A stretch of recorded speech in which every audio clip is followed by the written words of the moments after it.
Pernahkah sahabat Kompas melihat bus ini di jalan ibu kota? Logo ini menandakan kalau bus memakai listrik sebagai tenaga penggeraknya. Sebagai ibu kota Jakarta, di bawah PT Transportasi Jakarta dan operator Mayasari Bakti telah menginisiasi operasionalisasi bus listrik sejak 8 Maret 2022. Ini sejalan dengan kebijakan Kementerian Perhubungan yang menargetkan 90% angkutan umum di Indonesia berbasis baterai tahun 2030. Kini sudah 30 bus bertipe BYD K9 dari Cina yang lalu lalang di aspal Jakarta. Sebagai pioner bus listrik, Mayasari Bakti harus menyiapkan lokasi berikut stasiun pengisi daya. Semua disentralkan di Pool Mayasari Bakti Cibubur. Maklum saja, pemerintah belum memiliki stasiun pengisi daya untuk bus listrik. Kemudian PT Industri Kereta Api atau PT Inka baru-baru ini juga menyediakan 30 bus listrik rakitan Indonesia untuk mendukung konferensi tingkat tinggi atau KTT G20 di Bali 15 hingga 16 November 2022. Sekarang kita kulik yuk investasi bus listrik ini.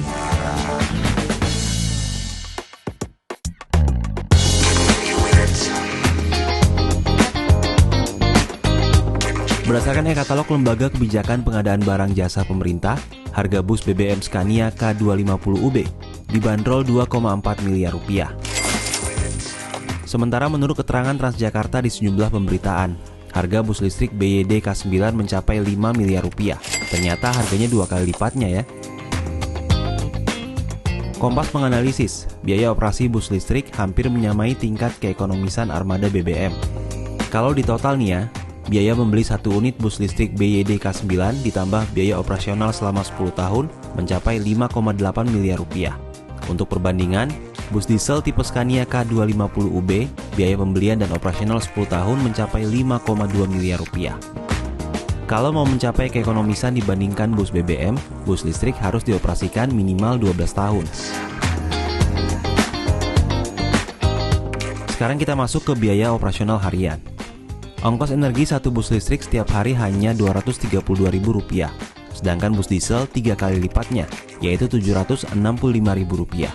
Jika dirinci, bus listrik hanya membutuhkan sekitar 1,296 kWh per kilometer dengan biaya Rp1.032, sedangkan bus diesel membutuhkan setengah liter solar untuk 1 km dengan biaya Rp3.400.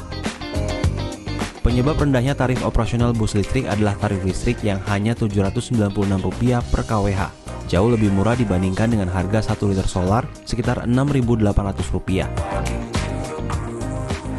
Memang bukan hanya bis ya, juga energi alternatif atau energi terbarukan itu bisa dicontohkan misalnya yang lain ya, solar panel atau geothermal atau yang lain. Itu memang biasanya diinvestasi di awalnya itu memang tinggi. Tapi kemudian kalau dihitung dalam kurun waktu tertentu, dia akan lebih hemat. Jadi kita nggak bisa melihat hanya di harga awal, karena itu memang biasanya energi alternatif itu begitu.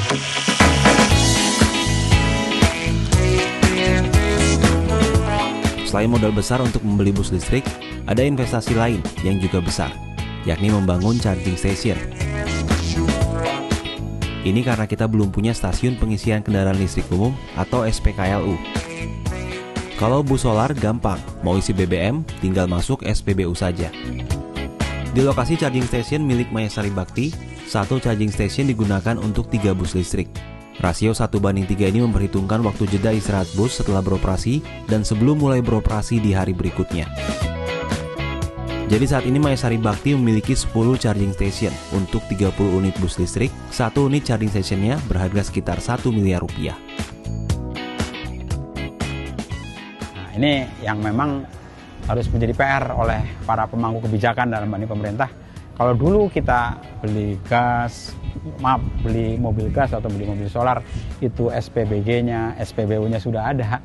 Nah, ketika kita investasi di bis listrik, kita bukan hanya sekedar membeli bis listrik, tapi kita membangun charger station-nya. Gitu. Itu ya investasinya kan nggak sedikit. Memang investasi dalam transisi energi ini mahal di awal. Namun itulah harga yang harus dibayar apabila kita ingin mencapai net zero emission pada tahun 2060. Tujuan besarnya adalah mencegah kenaikan suhu bumi agar tidak melebihi 1,5 hingga 2 derajat Celcius sesuai Perjanjian Paris 2015.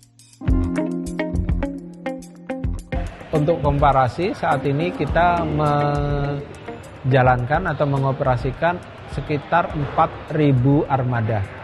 2030 itu akan menjadi 10.000 dan akan menjadi bis listrik semua. Semuanya bis listrik. Betul.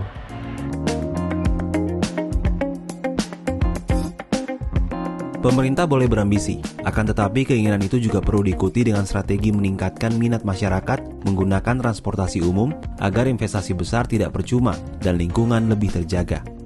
Perhitungan ekonomis juga diperlukan agar pengusaha tertarik berinvestasi pada bus listrik. Persoalan lain yang harus diselesaikan adalah emisi bus listrik dari pertambangan komponen baterai dan penggunaan bahan bakar pembangkit listrik kita. Apabila pekerjaan rumah terselesaikan dengan baik, manfaat bus listrik untuk menghijaukan lingkungan Jakarta dan juga Indonesia bakal maksimal.